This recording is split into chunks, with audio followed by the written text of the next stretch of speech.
നമസ്കാരം. ട്രംപ് ഇറാന്റെ മരണക്കെണിയിൽ വീണു. അമേരിക്കൻ യുദ്ധക്കപ്പലുകൾ ഇറാനിലേക്ക് കടന്നു കയറി. അമേരിക്കയെ കാത്തിരിക്കുന്നത് മരണക്കെണിയാണ്. അതുകൊണ്ട് തന്നെ ട്രംപ് ഇറാന്റെ ആ മരണക്കെണിയിൽ വീണിരിക്കുകയാണ്. പാരാട്രൂപ്പർമാരെ വീഴ്ത്താൻ വേണ്ടിയിട്ട് ഇറാൻ ഇറങ്ങിയിരിക്കുന്നത് ഡ്രോൺ പടയുമായിട്ടാണ്. ഇതേ സമയത്തിന് അമേരിക്കൻ യുദ്ധക്കപ്പലുകൾ ഇറാനിലേക്ക് കടന്നുകയറ്റം നടത്തുകയും ചെയ്യുന്നുണ്ട്. യുദ്ധം അവസാനിക്കുമോ അതോ കാര്യങ്ങൾ കൈവിട്ടു പോകുമോ എന്നുള്ള ചിന്ത സത്യത്തിൽ ലോകത്തെ ആശങ്കയിലാക്കുന്നുണ്ട് എന്നുള്ളതാണ്. US പ്രസിഡന്റ് ഡൊണാൾഡ് ട്രംപിന്റെ അപ്രവചനീയമായിട്ടുള്ള സ്വഭാവം കൂടിയാകുമ്പോൾ ലോകം ശ്വാസമടക്കി പിടിച്ചിരിക്കുകയാണെന്ന് പറയേണ്ടിയിരിക്കുന്നു. എപ്പോഴാണ് ഈ മഹാനായ മനുഷ്യന് ബോധോദയമുണ്ടാകുക എന്ന കാര്യത്തിൽ തർക്കവും സംശയവുമുണ്ട്. ഇപ്പോൾ തന്നെ പശ്ചിമേഷ്യയിൽ വീണ്ടും ഒരു D-Day സംജാതമാകാൻ പോകുന്നു. ഇറാൻ എന്ന കടന്നൽക്കൂട്ടിലേക്ക് കൈയിടാൻ തന്നെ ഡൊണാൾഡ് ട്രംപും സംഘവും കരുക്കൾ നീക്കുന്നു എന്നുള്ളതാണ്.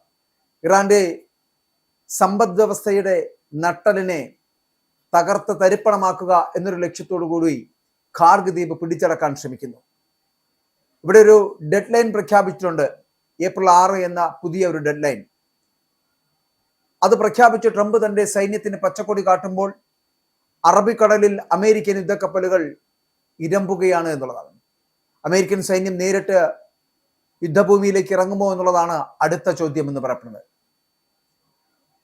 എന്താണ് ഈ ഖാർഗ് ദ്വീപ് എന്നും എന്തുകൊണ്ടാണ് ഈ ഖാർഗ് ദ്വീപിനെ ലക്ഷ്യം വെക്കുന്നത് അമേരിക്ക എന്നും അല്ലെങ്കിൽ ട്രംപിന്റെ ലക്ഷ്യം എന്താണ് എന്നൊക്കെ ചോദ്യം വല്ലാതെ കുഴപ്പിക്കുന്നുണ്ട് ലോകത്തെ മുഴുവൻ. കാരണം ഇത്രയേ ഉള്ളൂ, ഇറാന്റെ 90% എണ്ണ കയറ്റുമതി നടക്കുന്നത് ഈ ചെറിയ ദ്വീപ് വഴിയാണ് എന്നുള്ളതാണ്.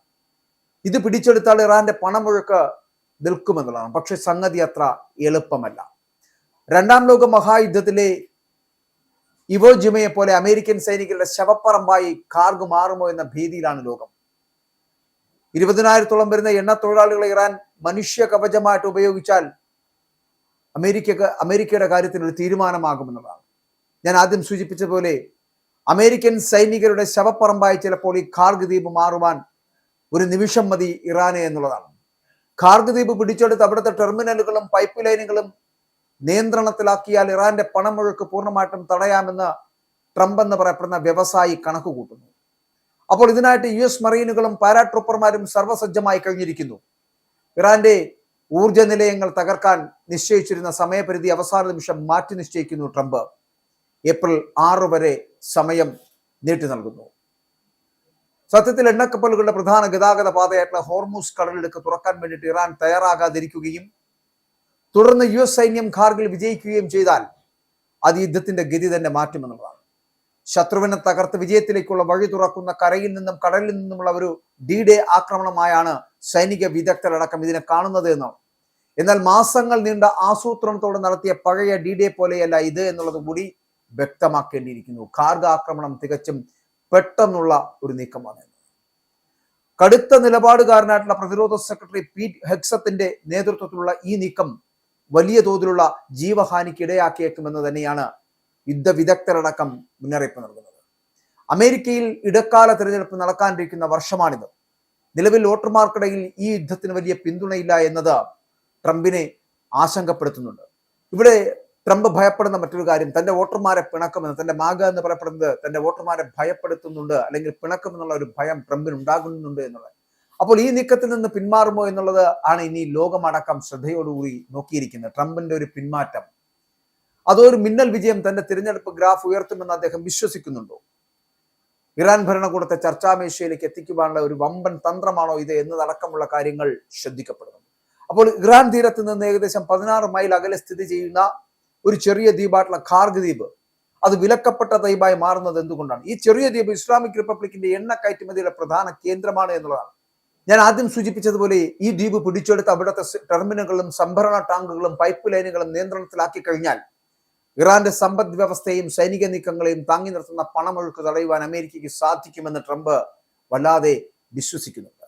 ഇറാന്റെ മൊത്തം എണ്ണ ഉൽപാദനത്തിന്റെ 90%, അതായത് പ്രതിദിനം ഏകദേശം 15 ലക്ഷം ബാരൽ വരെ കൈകാര്യം ചെയ്തു പോകുന്നത് ഈ ചെറിയ ദ്വീപാണ് എന്നുള്ളതാണ് അത്ഭുതപ്പെടുത്തുന്ന കാര്യം. ഏകദേശം 8 ചതുരശ്ര മൈൽ വിസ്തീർണമുള്ള ദ്വീപിനെ രണ്ടാം ലോക മഹായുദ്ധകാലത്തെ ഇവോജിമ ദ്വീപിനോടാണ് വിദഗ്ധരടക്കം ഉപമിക്കുന്നത് എന്നുള്ളതാണ്. ജപ്പാനുമായുള്ള ആ യുദ്ധത്തിൽ ഏകദേശം 7000 US മറീനുകൾ കൊല്ലപ്പെടുകയും 20,000-ഓളം പേർക്ക് പരുക്കേൽക്കുകയും ചെയ്തിരുന്നു എന്നുള്ളത് രണ്ടാം ലോക മഹായുദ്ധത്തിന്റെ നൊമ്പരപ്പെടുത്തുന്ന ഓർമ്മകളാണ്. ഖാർഗ് ദ്വീപിൽ ആഴക്കടൽ തുറമുഖവും വിമാനത്താവളവും മത്ല ഉൽ ഫജർ റഡാർ സ്റ്റേഷൻ ഉൾപ്പെടെയുള്ള നിരവധി സൈനിക കേന്ദ്രങ്ങൾ അടക്കം ഇപ്പോഴോടെ സ്ഥിതി ചെയ്യപ്പെടുന്നുണ്ട്. കഴിഞ്ഞ ആഴ്ച ഈ ദ്വീപിന് നേരെ അമേരിക്ക ശക്തമായിട്ടുള്ള ബോംബാക്രമണം നടത്തിയെങ്കിലും എണ്ണ അടിസ്ഥാന സൗകര്യങ്ങളെ ഇതുവരെ ലക്ഷ്യം വെച്ചുകൊണ്ടുള്ള ഒരു തീ കൊളുത്തൽ സംവിധാനത്തിലേക്ക് ഇവർ എത്തിച്ചേർന്നിട്ടില്ല. ഇല്ലെങ്കിൽ ആ എണ്ണപ്പാടങ്ങൾ അഗ്നിഗോളങ്ങളായി തീർന്നേനെ. റെവല്യൂഷണറി ഗാർഡ്സിന്റെ, അതായത് ഇവരുടെ കാവലിൽ ഏകദേശം 20,000-ഓളം എണ്ണ തൊഴിലാളികൾ അവിടെ ഉണ്ട് എന്നുള്ളതാണ് കണക്കാക്കുന്നത്.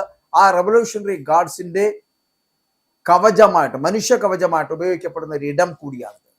ഇവിടെ ഒരു യുദ്ധമുണ്ടായാൽ ഈ സാധാരണക്കാരെ മുഴുവൻ ഇറാൻ, ഞാൻ പറഞ്ഞ 20,000-ഓളം വരുന്ന എണ്ണ തൊഴിലാളികളായിട്ടുള്ള കാവൽ തൊഴിലാളികളെ അവസാനം മനുഷ്യ കവചമായിട്ട് ഉപയോഗിക്കുവാനുള്ള സാധ്യത കാണുന്നു ഇറാൻ.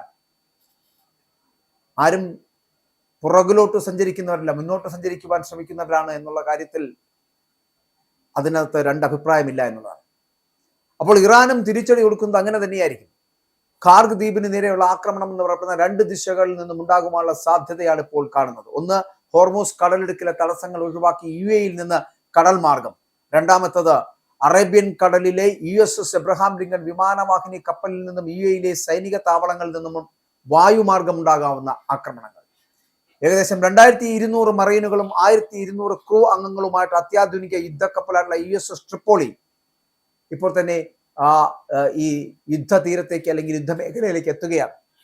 45,000 ടൺ ഭാരമുള്ള ഈ കപ്പലിൽ നേരെ പറന്നുയരാൻ കഴിയുന്ന 20 F-35B ലൈറ്റ്നിങ് 11 സ്റ്റെൽത്ത് യുദ്ധവിമാനങ്ങൾ അതിനകത്ത് നിറച്ചിട്ടുണ്ട് എന്നുള്ളത്. കൂടാതെ 24 സൈനികരെ വഹിക്കുവാൻ ശേഷിയുള്ള MB-22 ഓസ്പ്രേ വിമാനങ്ങൾ അടക്കം, കൂടാതെ MH-605 സീഹോക്ക് ഹെലികോപ്റ്ററുകൾ അടക്കം ഇതിനകത്തുണ്ട് എന്നുള്ളതാണ്. അപ്പോൾ ഇതിന് പിന്നിലെ USS ന്യൂ ഓർലിയൻസ്, കൂടാതെ USS boxer, USS Portland, USS കോംസ്റ്റോക്സ്, ഈ കപ്പലുകൾ അടക്കം 11ാം മറൈൻ എക്സ്പെഡിഷണറി യൂണിറ്റിലെ 2500-ഓളം വരുന്ന മറൈനുകളുമായിട്ട് ഇവിടെ നീങ്ങുകയാണ് ഈ കപ്പൽ. നോർത്ത് കരോലിനയിലെ ഫോർട്ട് ബ്രാഗിൽ നിന്നുള്ള 82ാം എയർബോൺ ഡിവിഷനിലെ 3000 പാരാട്രൂപ്പർമാരോടും ഒപ്പം തന്നെ ഗൾഫ് മേഖലയിലേക്ക് നീക്കാൻ ഇപ്പോൾ പ്രസിഡന്റ് ട്രംപ് ഉത്തരവിട്ട് കഴിഞ്ഞപ്പോൾ തന്നെ അങ്ങോട്ടൊരു യുദ്ധ നീക്കം നടക്കുന്നുണ്ട് എന്നുള്ളതാണ്. മേജർ ജനറൽ ആയിട്ടുള്ള ബ്രാൻഡർ ടെക്മെറ്ററിയുടെ നേതൃത്വത്തിൽ നടക്കുന്ന ഒരു നീക്കം. അമേരിക്കൻ സൈനിക തലപ്പത്തുള്ളവർ UAE തമ്പടിച്ചിരിക്കുകയാണ്. ഇപ്പോൾ ഇറാനോട് ഏറ്റവും ശത്രുത പുലർത്തുന്ന അറബ് രാജ്യം ഏത് എന്ന് ചോദിച്ചാൽ അത് UAE തന്നെയാണ്. അപ്പോൾ ഇവിടെ UAE മാത്രമല്ല, ദുബായിലെ ഫെയർമോണ്ട്, കൂടെ ജുമേറ ബുർജ്, അൽ അറബ് തുടങ്ങിയ പ്രമുഖ ഹോട്ടലുകളെയൊക്കെ ഇറാൻ ഇപ്പോൾ ലക്ഷ്യം വെക്കുന്നു എന്നുള്ള കാര്യത്തിൽ അതുകൊണ്ട് തന്നെ അത്ഭുതപ്പെടേണ്ട കാര്യമില്ല. കാരണം ഞാൻ ആദ്യം സൂചിപ്പിച്ചതുപോലെ ഇറാനോട് ഏറ്റവും ശത്രുത പുലർത്തുന്ന അറബ് രാജ്യം എന്ന നിലയിലാണ് UAE കാണുന്നത്. ഇസ്രായേലി തിങ്ക് ടാങ്ക് ആയിട്ടുള്ള അൽമ റിസർച്ച് ആൻഡ് എഡ്യൂക്കേഷൻ സെന്റർ നൽകുന്ന വിവരം അനുസരിച്ചിട്ട് ഇറാന്റെ കൈവശം 1000-ഓളം ബാലിസ്റ്റിക് മിസൈലുകൾ ഉണ്ടായേക്കാം. 9 കോടിയിലധികം ജനസംഖ്യയുള്ള രാജ്യത്തുടനീളം വീടുകളിലെ ഗ്യാരേജുകളിലും അടുക്കളകളിലും പോലും പ്രവർത്തിക്കുന്ന ചെറുകിട ഫാക്ടറികളിലെ സ്ഫോടക വസ്തുക്കൾ വഹിക്കുവാൻ ശേഷിയുള്ള 1000-കണക്കിന് ഡ്രോണുകൾ നിർമ്മിക്കപ്പെടുന്നുണ്ട് എന്നുള്ള സൂചനകൾ വരുന്നുണ്ട്. ഇറാന്റെ ഗൾഫ് തീരപ്രദേശം മലനിരകളാൽ നിറഞ്ഞതാണ് എന്നുള്ളതാണ്. ഇത് താഴെയുള്ള കപ്പലുകളെ എളുപ്പത്തിൽ ലക്ഷ്യം വെക്കാൻ ഇറാനെ സഹായിക്കുകയും ചെയ്യുന്നുണ്ട്. 1915 ഗല്ലിപ്പോളിയിലും 1944 അൻസിയോയിൽ നടന്ന ലോകമഹായുദ്ധങ്ങളിൽ അല്ലെങ്കിൽ ആ പോരാട്ടങ്ങളിൽ ഇത്തരം ഭൂപ്രകൃതി എത്രത്തോളം അപകടകരമാണ് എന്ന് സഖ്യകക്ഷികൾ തിരിച്ചറിഞ്ഞതാണ്. ഉയർന്ന പ്രദേശങ്ങളിൽ നിന്ന് പ്രതിരോധിക്കുന്നവർക്ക് മേൽക്കൈ ലഭിക്കുന്നത് വലിയ തോതിലുള്ള ജീവഹാനിക്ക് കാരണമാകുന്നു എന്നുള്ളതാണ്. ഖാർഗ് ദ്വീപിലും റോക്കറ്റ് ലോഞ്ചറുകളും ഒപ്പം തന്നെ പീരങ്കികളുമായിട്ട് ഇറാൻ സൈന്യം നിലയുറപ്പിച്ചു കഴിഞ്ഞിട്ടുണ്ട് എന്നുള്ള കാര്യത്തിൽ തർക്കമില്ല. യുദ്ധത്തിന് മുൻപ് 5,80,000 സൈനികരായിരുന്നു ഇറാന്റെ റെഗുലർ ആർമിയിൽ ഉണ്ടായിരുന്നത്. റവല്യൂഷണറി ഗാർഡ്സിൽ ഏകദേശം 1.9 ലക്ഷം പേരുണ്ട്. ദശലക്ഷക്കണക്കിന് റിസർവ് സൈനികർക്ക് സൈനിക പരിശീലനം നൽകിയിട്ടുണ്ട്. അത് ഇപ്പോഴും ലഭിക്കുന്നുമുണ്ട്. US ഇസ്രായേൽ ആക്രമണങ്ങളിൽ ആയുധങ്ങൾ പലതും തകർക്കപ്പെട്ടു എങ്കിലും യുദ്ധത്തിന് മുൻപ് 1500-ഓളം ടാങ്കുകൾ അവരുടെ കൈവശം ഉണ്ടായിരുന്നു. അത്യാധുനിക M4, M1 കാർബനുകളും ഒപ്പം തന്നെ നാറ്റോ നിലവാരത്തിലുള്ള വെടിയുണ്ടകളും ഇറാൻ ഇപ്പോഴും ഉപയോഗിക്കുകയാണ് എന്നതാണ്. എന്നാൽ അഫ്ഗാനിസ്ഥാനിൽ നിന്ന് ലഭിച്ച US നിർമ്മിത ആയുധങ്ങളും സോവിയറ്റ് കാലത്തെ കരുത്തുറ്റ കലാഷ്നിക്കോവ് റൈഫിളുകളും ഇറാന്റെ കരുത്തായിട്ട് ഇപ്പോഴും പരീക്ഷണ വസ്തുവായി അവരുടെ കൈകളിലുണ്ട്. ഖാർഗ് ദ്വീപിൽ ഒരു വ്യോമാക്രമണത്തിന് അമേരിക്ക മുതിരുകയാണ് എങ്കിൽ പ്രതിരോധം എന്ന നിലയിൽ 1.8 കോടി ബാരൽ എണ്ണ സംഭരിക്കുവാൻ ശേഷിയുള്ള ടാങ്കുകൾക്ക് ഇറാൻ തീയിടും. ഇത് പ്രദേശം മുഴുവൻ കറുത്ത പുകപടലങ്ങളാൽ മൂടാൻ കാരണമാകും. ഹെലികോപ്റ്റർ വഴിയോ പാരാഷൂട്ട് വഴിയോ ഉള്ള സൈനിക നീക്കങ്ങളെ ഇത് സങ്കീർണമാക്കുമെന്നുള്ള കാര്യത്തിൽ തർക്കമില്ല. ഈ തടസ്സം താൽക്കാലികമാണ് എങ്കിലും ആഗോള സമ്പദ് വ്യവസ്ഥയിലുണ്ടാകുന്ന അല്ലെങ്കിൽ അതിലുണ്ടാക്കിയേക്കാവുന്ന ആഘാതം ചിലപ്പോൾ അളന്നു പറയുവാൻ കഴിയുന്നതല്ല. പ്രത്യേകിച്ച് ഇറാനിയൻ എണ്ണയെ ഇപ്പോഴും ആശ്രയിക്കുന്ന ചൈനയെയും ഇന്ത്യയും പോലുള്ള രാജ്യങ്ങളെ ഇത് സാരമായി ബാധിക്കും. ഖാർഗിലെ പ്രതിരോധം തീർക്കാൻ നീണ്ടു നിൽക്കുന്ന ബോംബാക്രമണം നടത്തിയാൽ അമേരിക്കൻ മറീനുകൾക്കും പാരാട്രൂപ്പർമാർക്കും കരയിലിറങ്ങുന്നത് എളുപ്പമാകും. പാരാട്രൂപ്പർമാരെ ഇറക്കുമ്പോൾ വിമാനങ്ങൾക്കും ഹെലികോപ്റ്ററുകൾക്കും വേഗത കുറയ്ക്കേണ്ടി വരുന്നത് ഇറാന്റെ ക്രൂയിസ് മിസൈലുകൾക്ക് അവയെ എളുപ്പത്തിൽ ലക്ഷ്യം വെക്കാൻ അവസരമൊരുക്കുകയും ചെയ്യും. കൂടാതെ തോളിൽ വെച്ച് തൊടുക്കാവുന്ന മിസൈലുകളും റോക്കറ്റ് ലോഞ്ചറുകളുമായിട്ട് കാത്തിരിക്കുന്ന ഇറാൻ സൈനികർ അമേരിക്കൻ ഹെലികോപ്റ്ററുകൾക്ക് ഭീഷണിയാണ്.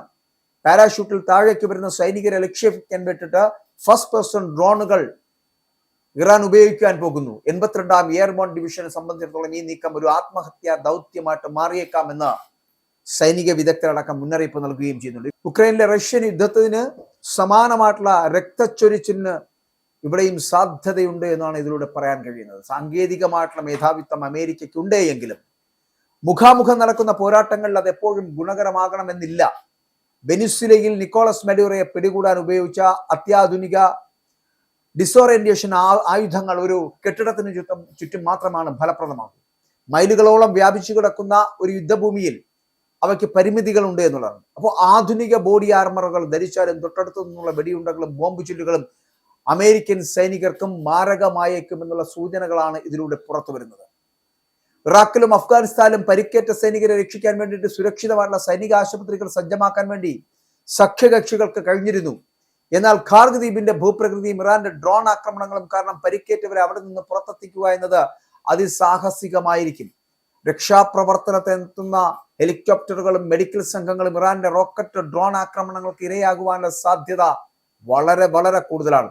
അപ്പോൾ ഇത് മരണസംഖ്യ കുത്തനെ ഉയർത്തുകയും ചെയ്യും. അമേരിക്കൻ സൈന്യം ദ്വീപ് പിടിച്ചെടുത്താലും അത് കൈവശം വെക്കുക എന്നത് മറ്റൊരു അഗ്നിപരീക്ഷണമാണ്. ഇറാന്റെ പ്രധാന ഭൂപ്രദേശത്തു നിന്നുള്ള മിസൈൽ ഡ്രോൺ ആക്രമണങ്ങൾ ഇടതിടവില്ലാതെ തുടരും.